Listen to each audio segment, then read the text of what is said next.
मैं जब भी दूसरों के और खुद के झूठ से थक कर, मैं सबसे लड़के खुद से हार के जब भी वैसे कमरे में जाता था, वो हल्के और गहरे कथई रंगों का एक कमरा, वो बेहद मेहरबान कमरा जो अपनी नर्म मुट्ठी में मुझे ऐसे छुपा लेता था जैसे कोई माँ बच्चे को आंचल में छुपा ले प्यार से डांटे।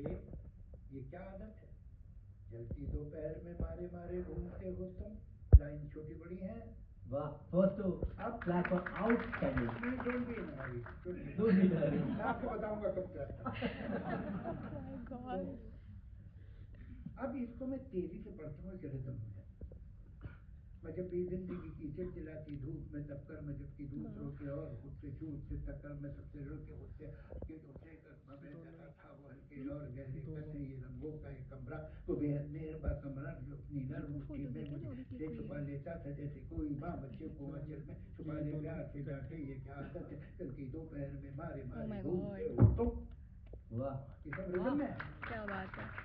ये ताल पे चले, जो ताल अंदर है आप देखेंगे ऐसे लिखा हुआ छोटी बड़ी लाइन लगेगी वो उसके जैसे।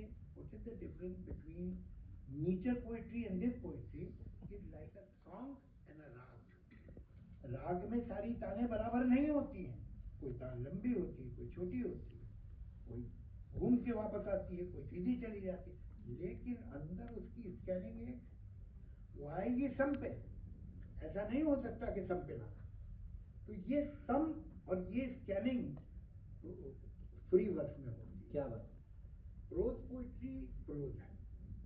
आप अभी सुना रहे हैं मेरे को ऐसा लग रहा है जैसे मैं कोई रैप सॉन्ग सुन रहा हूँ, है ना? तो रैप तो आपके लिए बहुत आसान होगा लिखना से। जी वो मेरी जनरेशन में है। मेरे ग्रैंडफादर ने who was a very well known poet of his time, तो उनकी कई चीजें जो आप लोग को भी मालूम होंगी, ये नहीं मालूम होगा कि उनकी लिखी होगी।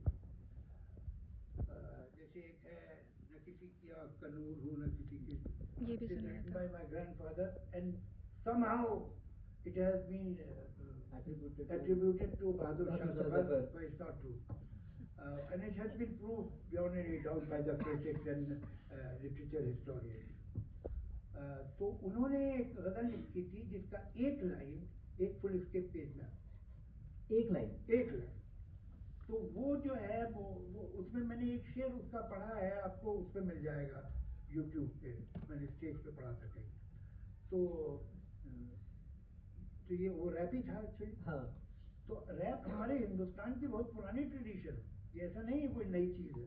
हमारे जो शांताराम जी के गानों में जो आपको मिलता था अटक झटक झटक जले नार दई दई नार न बेली ओटो जले मरी कंकरी जो बोल होते हैं हमारे, ये सब रैप है। हाँ। और क्या है?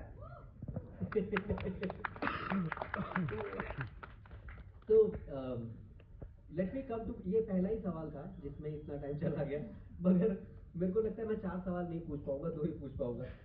तो दूसरा सवाल, 4 तो जो भी चीज है वो बैन होनी चाहिए, ये 4 फिगर ही गलत है। 4 फिगर ही गलत है। ठीक है डॉक्टर साहब, जिस चीज के लिए लोग ज्यादा आतुर हैं जानने के लिए कि फिल्म का लिरिक्स और जो पोएट्री की बड़ी विधा है उसमें क्या फर्क है, क्या बुनियादी फर्क है कि एक फिल्म सॉन्ग क्या होता है?